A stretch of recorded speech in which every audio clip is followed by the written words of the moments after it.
Hey, beautiful souls, are you a student on the cusp of your counseling journey? Or maybe even a seasoned professional working for somebody else but dreaming of launching your very own private practice?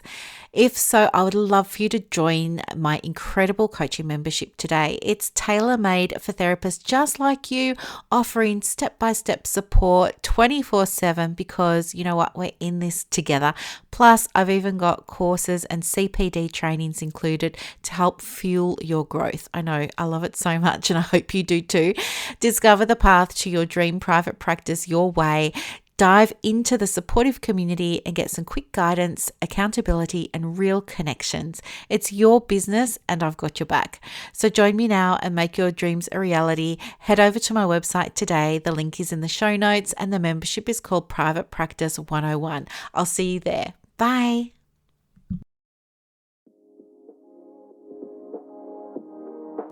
Hi, everyone, and welcome to the Private Practice with Soul podcast. This is the first podcast for counsellors that just don't align with the traditional approaches to business and that want to use their spiritual gifts, talents, and interests to create, you guessed it, a private practice with soul. So look, leave it to me to provide you with everything you need, including strategies that you can use to increase your income, reduce your workload, and of course, increase inquiries and referrals to your beautiful soul-led private practice. I love it so much. If you haven't done it already, grab your journal, grab your pen, and let's begin. Hello, everybody, and welcome to another episode of the Private Practice with Soul podcast. I'm your host, Dr. Brooklyn Storme, and it is super nice to be here with you today, especially because I feel like it's been such a long time since I've done a podcast episode that wasn't in the car. So as you can see, we're in my study today, and who's that? That's Buddy. And hopefully this is Buddy's very first time with a podcast recording. So normally it was Uncle Gabe, but now he's transitioned over the Rainbow Bridge and we've got little Buddy. So hopefully he's going to be good. If he starts barking or anything, I'll just move him out and pop him to bed. But anyway, what I want to talk with you about today is two things. I want to give you some tips that are going to help you get more clients through your marketing so that can really help you. And the other thing that I want to do as well is just clarify a couple of things for you that I think will really help you if you're a counsellor in private practice. So without any further ado, let's just go. If you're watching live, hi, welcome. My podcasts usually go for about half an hour to 45 minutes or so you don't have to watch the whole thing. I won't be offended. You can come back and listen to it later, or you can just grab the recording on the podcast. Okay, so the name of the podcast is Private Practice with Soul, by the way. All right, so here's the thing. I'm an admin of, I think it's quite a big community of counsellors, and one of the things that happens in there in terms of discussion is there's often a lot of talk around, from counsellors in particular, around the fact that they believe that psychologists have it so much easier. They really believe that, not all of them, I'm just talking about this for the moment, but they really believe that for some reason, it's like psychologists and accredited mental health social workers have the lion's share of referrals simply because they're on Medicare. I think there's a narrative that goes something along the lines of they don't have to market, they don't have to do anything, they just get all of the work. It's not fair. Clients can go and see them because they get rebates, so it's cheaper and things like that. So I just wanted to share a little bit because I'm in the unique and wonderful position of having been on both sides, so both a psychologist and counsellor. So I've got an insight and I want to share it with you. I just want to preface it by saying it's only my experience, it's only my view, and I'm sure there's going to be lots of people with different experiences and views, okay? But here's what I think. I was talking to a girlfriend the other day and we were talking about wait lists, and she was saying to me, I shared with her how somebody else had said to me that the feedback they'd gotten from somebody they were working with was that they were really excited to be able to connect with a counsellor because a psychologist in their area put them on a wait list, and it was going to take 6 months to see them. My friend said that's just incorrect. What's happening now is that there are actually quite a number of practices that have availability that can actually see clients, right? So there's a number of psychologists and perhaps accredited mental health social workers that have availability, i.e. they're not fully booked, okay?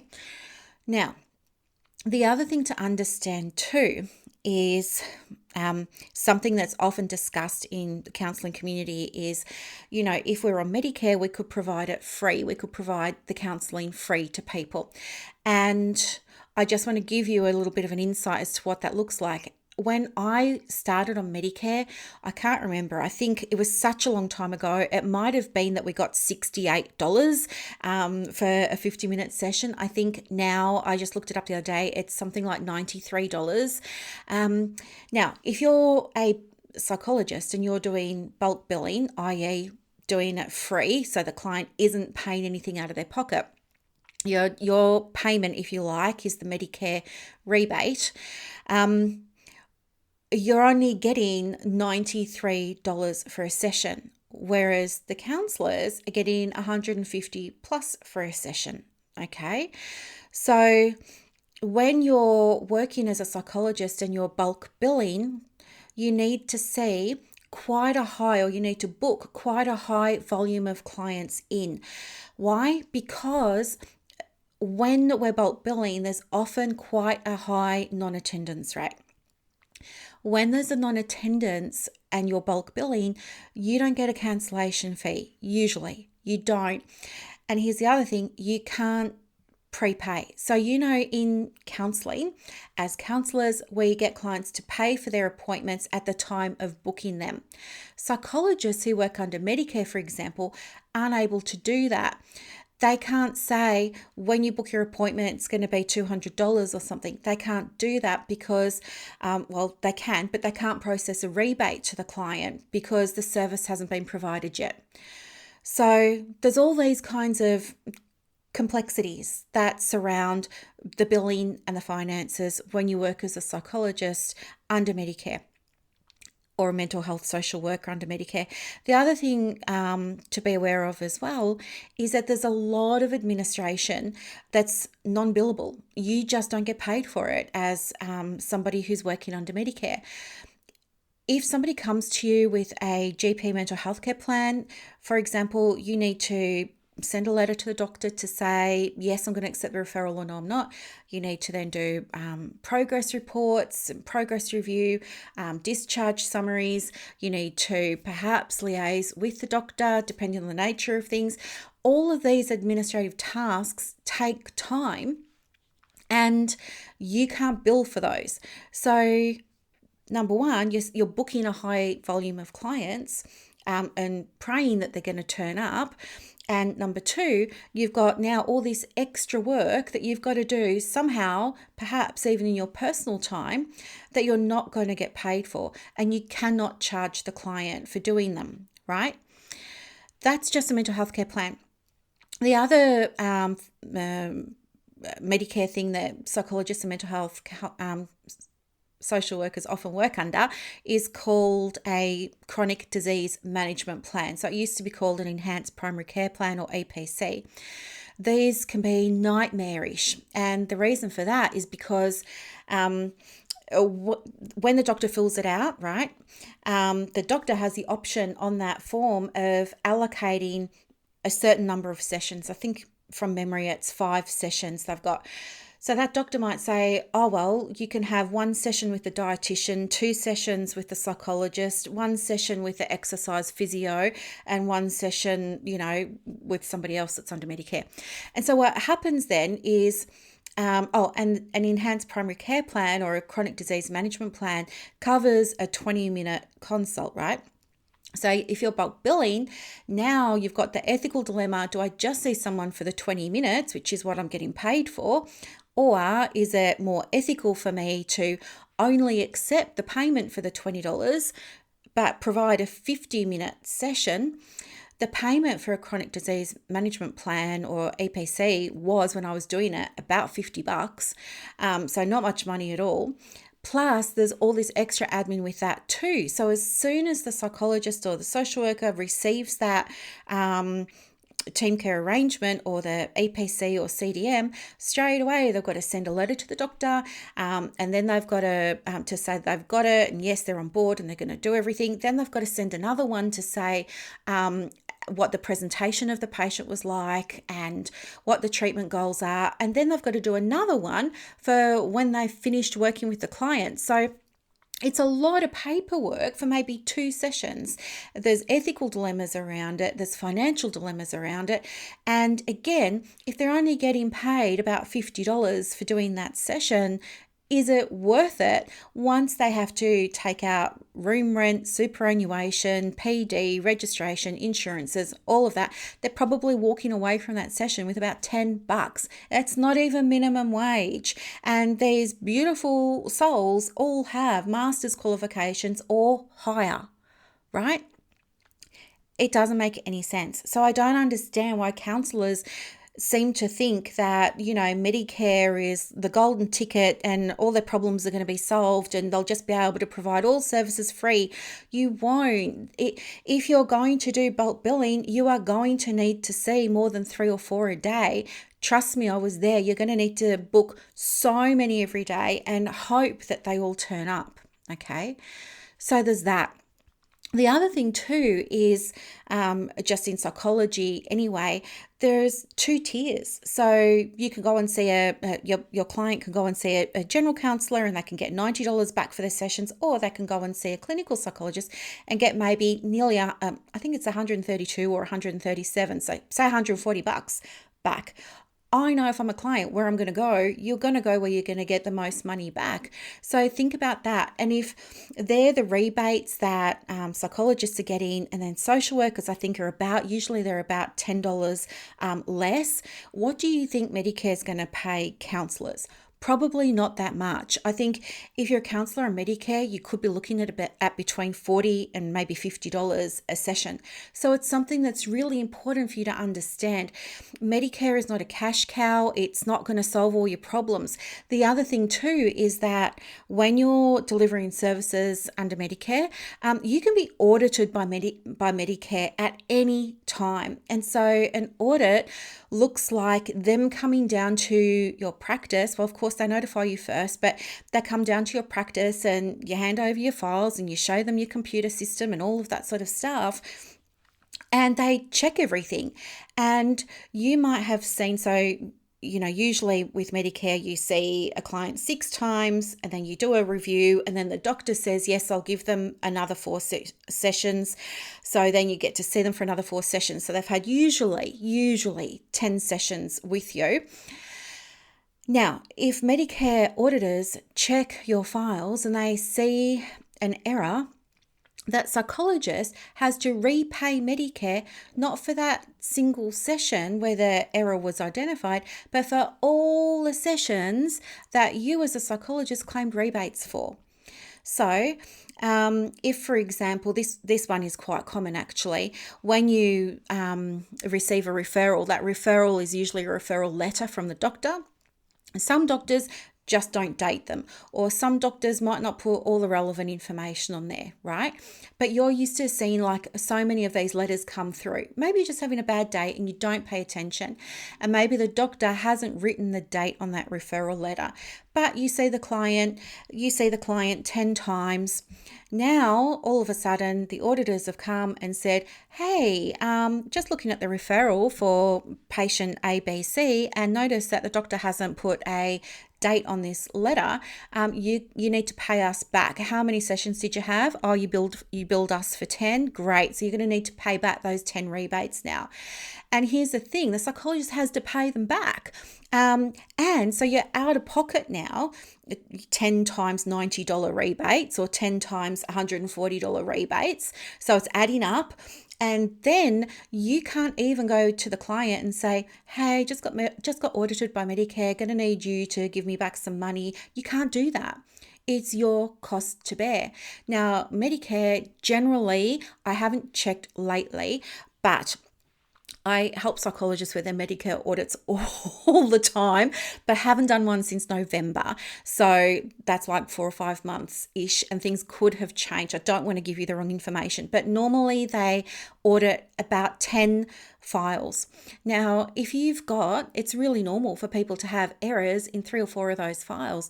So if you've seen 3 or 4 clients 10 times at $140 rebates each, that's so much money. I can't even calculate it because I'm recording on my phone.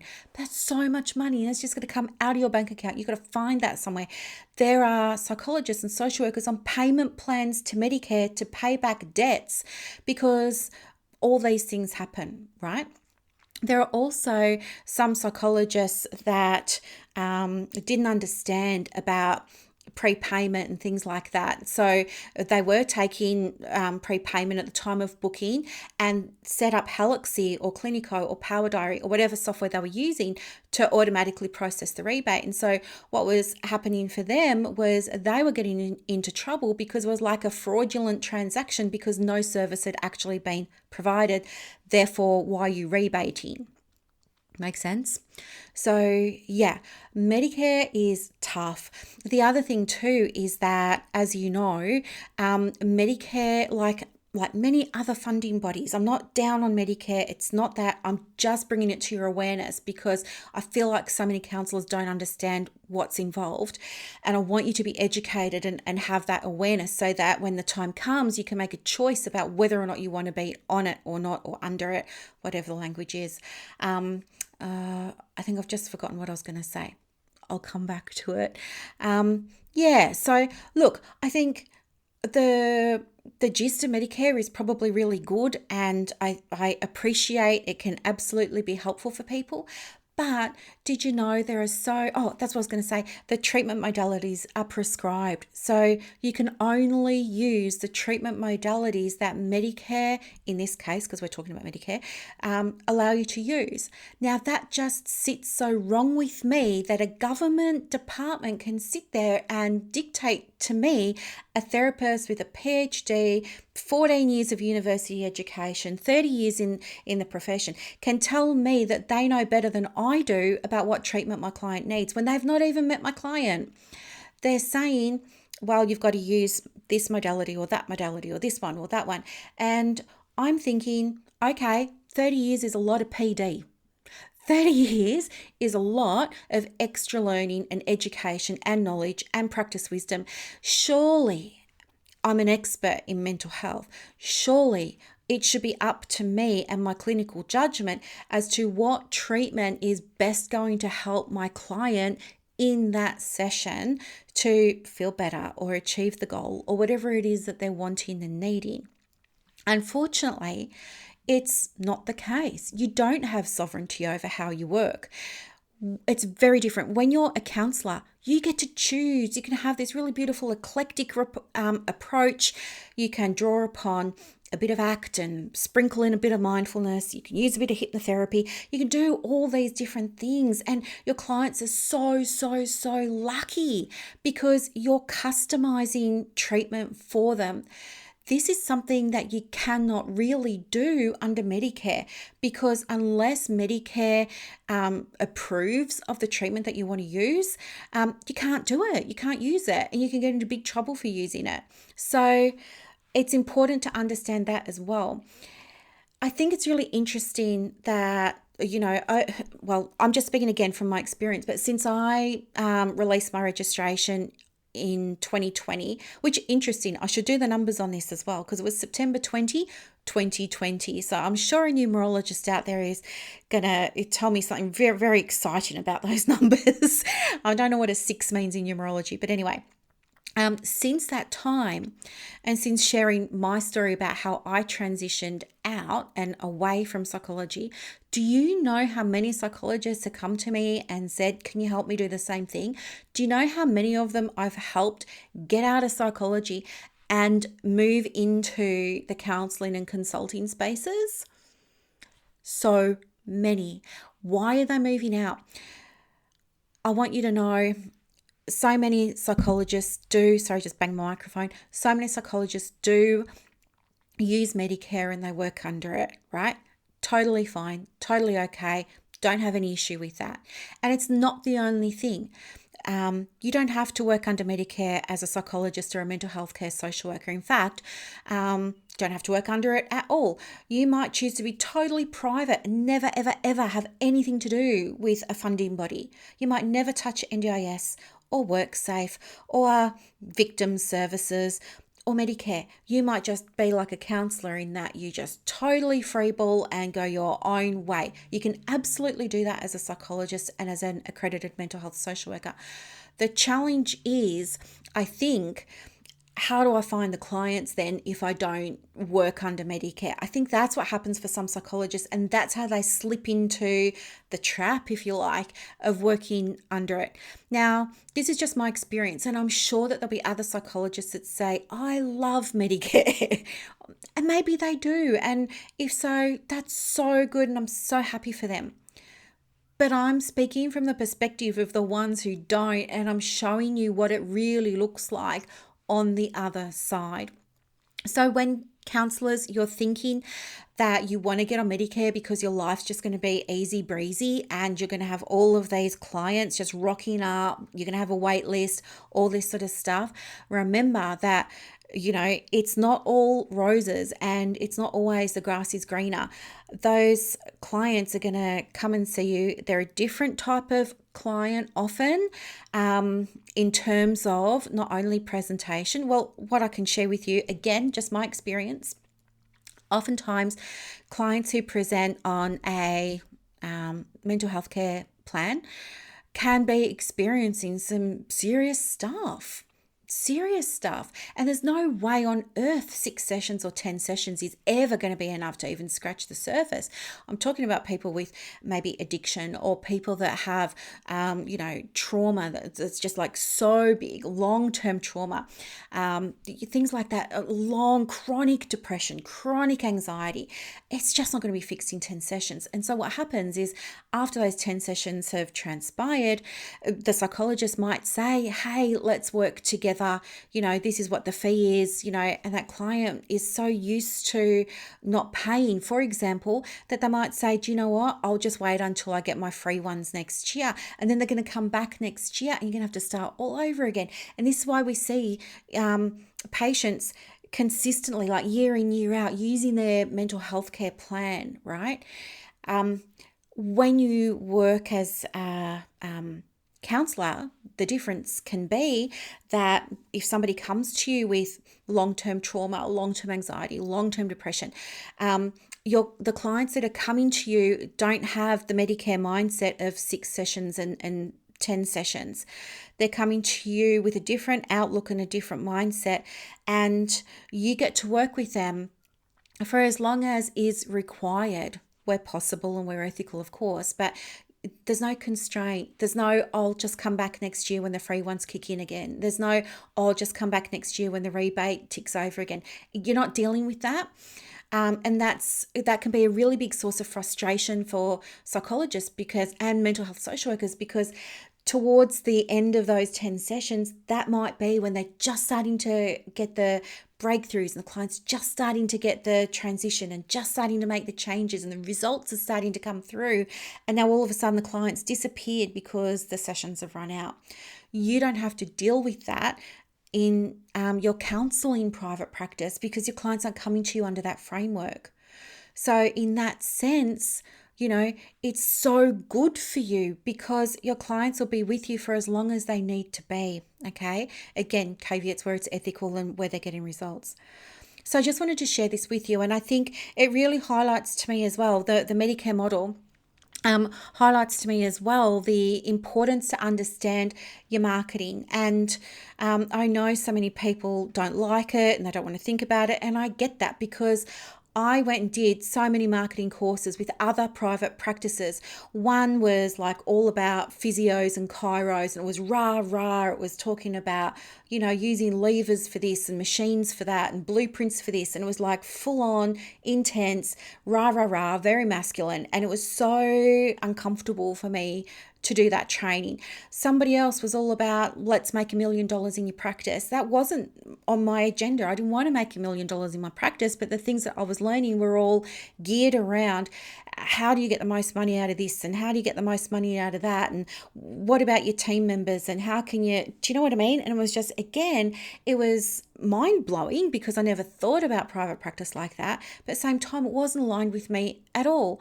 And there was somebody else that I went and enrolled in a course to learn about marketing and things like that, and I thought everything was going to work because they showed me the screenshots and the data that showed how it was working for somebody else. But then what happened was when I went to try and use them in my practice, they didn't work at all because the things aren't ethical. We can't use half the things with our clients because our clients are vulnerable. The sales approaches just don't sit well in our industry, all those kinds of things. So I couldn't use any of that. And it was so flipping frustrating. And I knew that there needed to be another way. And so it was through trial and error that I found a way of marketing. I'm going to share it with you today so that you understand what it is and you can go away and start getting more clients for your private practice with or without Medicare. So the thing that I learned is really that as counselors and psychologists and social workers, you already have more expertise in marketing than any other marketer. I'll tell you why. It's because you already understand how to build rapport, how to make connections with people, especially people who are brand new to you. You know how to build relationships with people who are in fear, who are nervous, who are hesitant. You know how to create containers. Don't like that word, but you know how to create containers that help people to feel safe and like they can trust you. You understand all of these sorts of things. You understand active listening. You're better trained than any other profession in communication. So why are you not using these skills that you've already got to market your practice? It's when you understand how to apply these skills that you've already got, you don't have to learn any. All you need to do is learn, okay, how do I take them from over here? How do I take these skills from a counseling session and use them over here to increase my reach, to get more traffic to my website, to get more inquiries, to get more bookings, to get more referrals, to make me and my practice known as the go-to practice in my area. That's all you need to know. And so that's why I wrote Marketing with Soul. It teaches you exactly how to take skills you've already got as therapists and use them to build connections. That's all I think marketing is. I really just think for us in our industry, our best marketing is our ability to create a meaningful connection. So when I do people's website audits, and I've done more than 50 of them in the last couple of months, one of the pieces of feedback that I'll always give them is don't talk about yourself in the third person. On the website, always say, I, me, my. Don't use we or our or anything like that. Or these solo private practice owners, solo practitioners say, at our practice, this, that, and the other. It's confusing. It doesn't build trust. It creates doubt. It's very unsettling for people.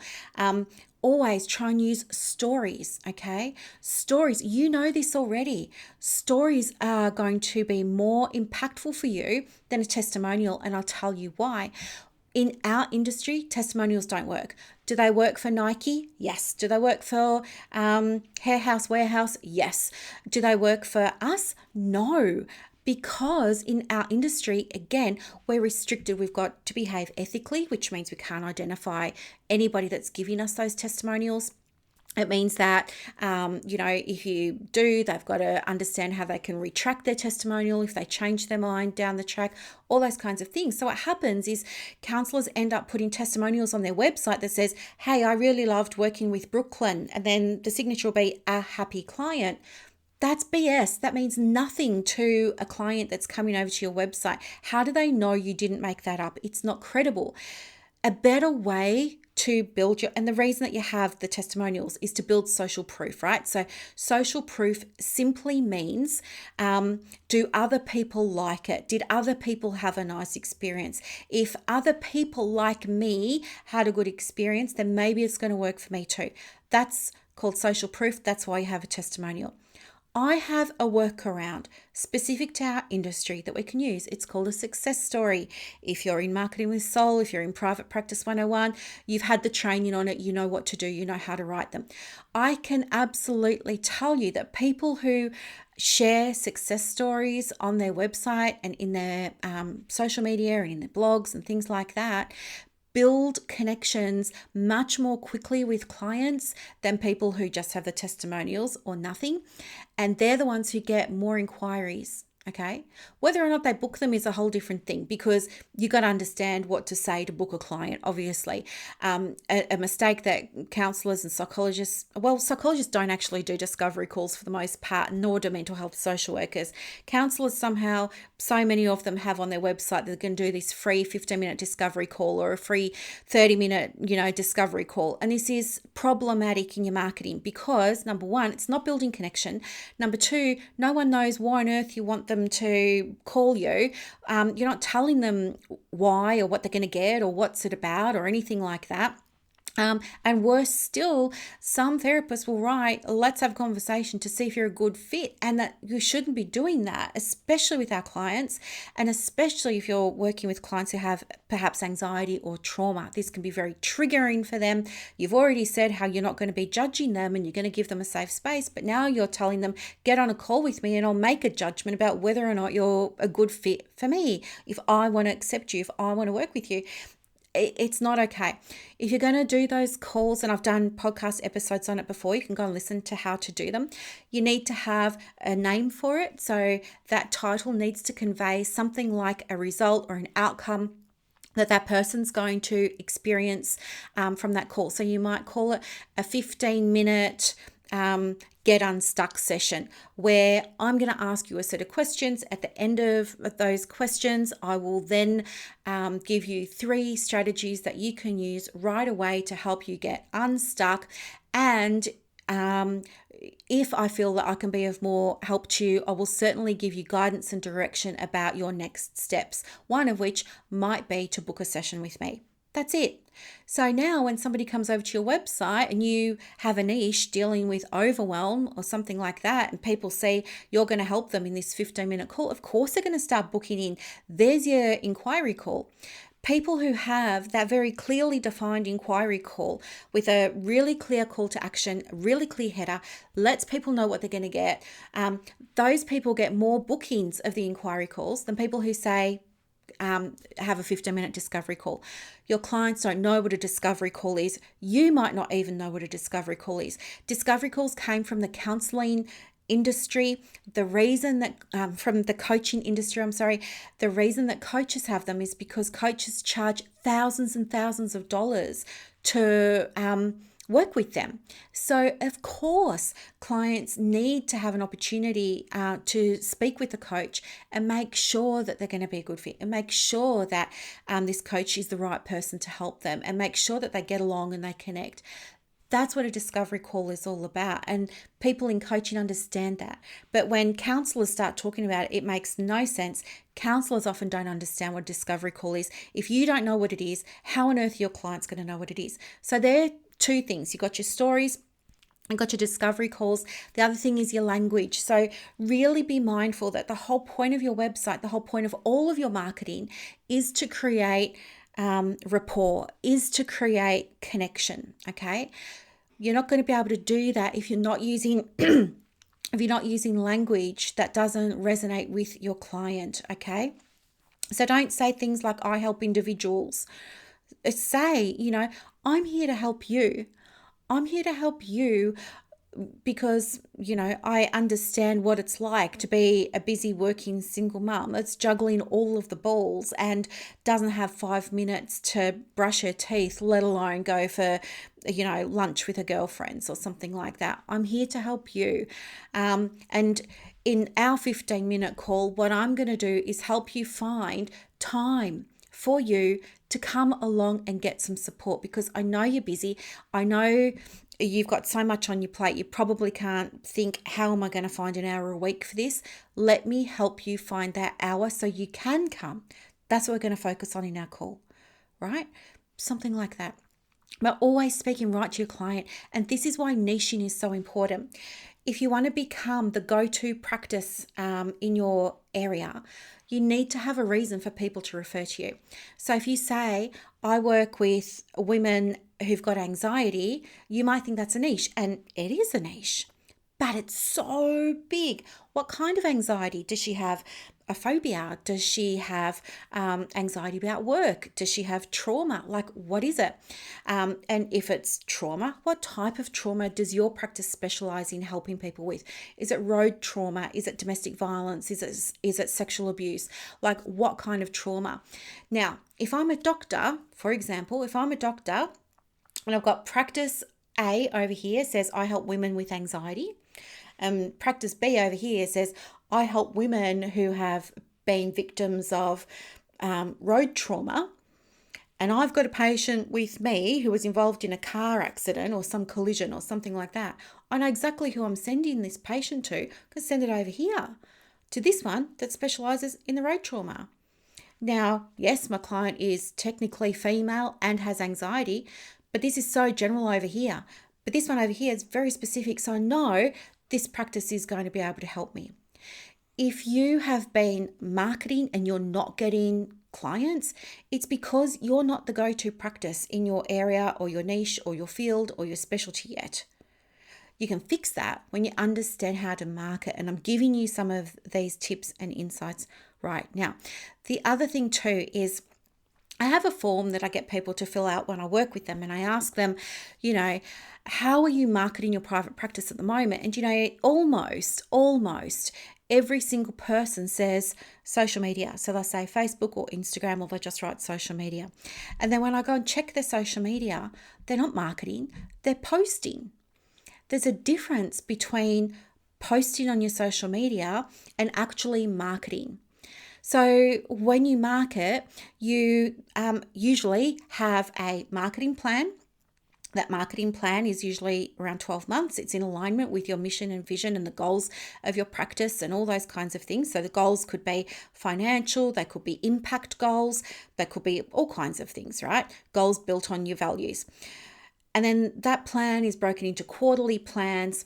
And then within each quarterly plan, you have a strategy, and you follow that strategy and you implement that strategy week in, week out. You track your data from the first day of the quarter right through to the last day of the quarter. You do reviews, you make any tweaks or changes or improvements to bring you closer to the result that you want to get out of the 12-month plan, and you start again.